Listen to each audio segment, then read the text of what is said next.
प्रकृति पर्यटन के लिए प्रसिद्ध गोंदिया जिले के नवेगांव बांध ने अब एक और नई पहचान हासिल की है। नवेगांव बांध को अब किताबों का गांव के रूप में भी जाना जाएगा। नवेगांव बांध में किताबों का गांव का लोकार्पण और किताब दालन के शुभारंभ का कार्यक्रम उत्साह के साथ संपन्न हुआ।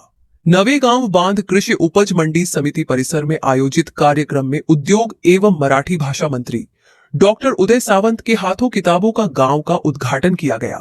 इस अवसर पर गोंदिया के जिलाधिकारी मंदार पतकी और अर्जुनी मोरगांव विधानसभा क्षेत्र के विधायक राजकुमार बड़ोले प्रमुख रूप से मौजूद रहे।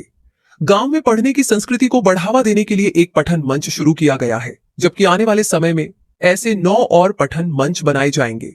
इस पहल के जरिए विद्यार्थियों और नागरिकों को किताबों से जोड़ने तथा गांव में ज्ञान और पठन पाठन का वातावरण तैयार करने का प्रयास किया जा रहा है। राज्य के चुनिंदा 3 गांवों को पुस्तकों का गांव योजना के लिए चुना गया है।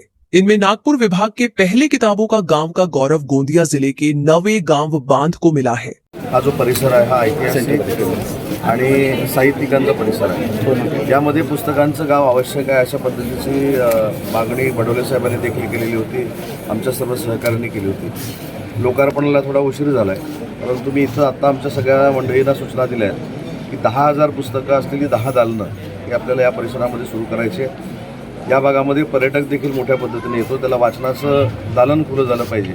यासाठी मला असं वाटतं की विदर्भातलं पहिलं पुस्तकांचं गाव आज आम्ही या ठिकाणी सुरू करतोय। काल मी भंडाऱ्यामध्ये होतो। भंडाऱ्यामध्ये देखील गणेशपूर आणि लाखनी ही 2 गावं जी आहेत त्याच्यामध्ये एका ठिकाणी कवितांचं गाव आणि दुसऱ्या ठिकाणी पुस्तकांचं गाव असं सुरू करण्याचा आम्ही निर्णय घेतला आहे। पुस्तकाच्या गावचं आज या ठिकाणी लोकार्पण माननीय उदयजी सामंत साहेब मराठी भाषा मंत्री यांच्या हस्ते झालेलं आहे। बऱ्याच दिवसापासून ही प्रतीक्षा होती आणि साधारणतः ह्या झाडीपट्टीच्या भागामध्ये या पुस्तकाच्या गावामुळे एक वाचनाची एक कल्चर या ठिकाणी निर्माण होईल आणि झाडीपट्टीचं जे साहित्य आहे त्याला पण या ठिकाणी प्रचंड मोठ्या प्रमाणामध्ये उभार भेटेल, ते पण महाराष्ट्रामध्ये जाईल। या दृष्टीने या ठिकाणी साधारणतः आता सुरुवातीला जे 10 या ठिकाणी कक्ष उभारण्यात येणार आहेत तर त्याच्यामध्ये 10,000 पुस्तकं असतील। पुढच्या कालखंडामध्ये याच्यामध्ये वाचन संस्कृती वाढली तर जवळपास 40,000 पुस्तकं ठेवण्याची या ठिकाणी सुविधा उपलब्ध होणार आहे।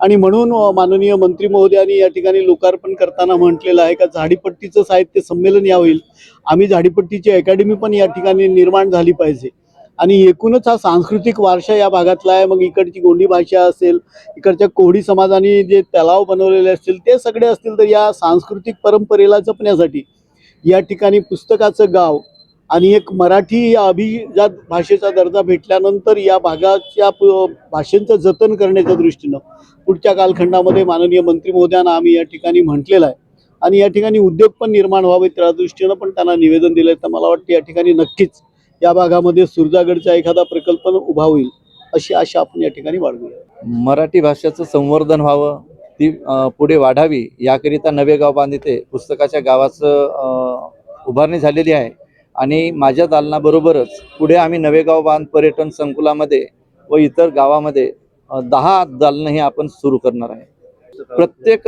विषयाचे साहित्य वेगळे असेल। जसं आम्ही पर्यटन स्थळी जर आपण दालन उभारू तर त्याला चित्तमपल्ली साहेबाचं साहित्य असेल, एखाद्या कलाक्षेत्राचं असेल ते कला साहित्य असेल। जर आम्ही पोलीस स्टेशनला जर दालन उभारलं तर त्या ठिकाणी विद्यार्थ्यांना परीक्षेचा कसा अभ्यास करता येईल ते साहित्य त्या ठिकाणी ठेवलं जाईल। निसर्ग पर्यटन के लिए मशहूर नवेगांव बांध की पहचान अब किताबों का गांव के रूप में भी बन गई है।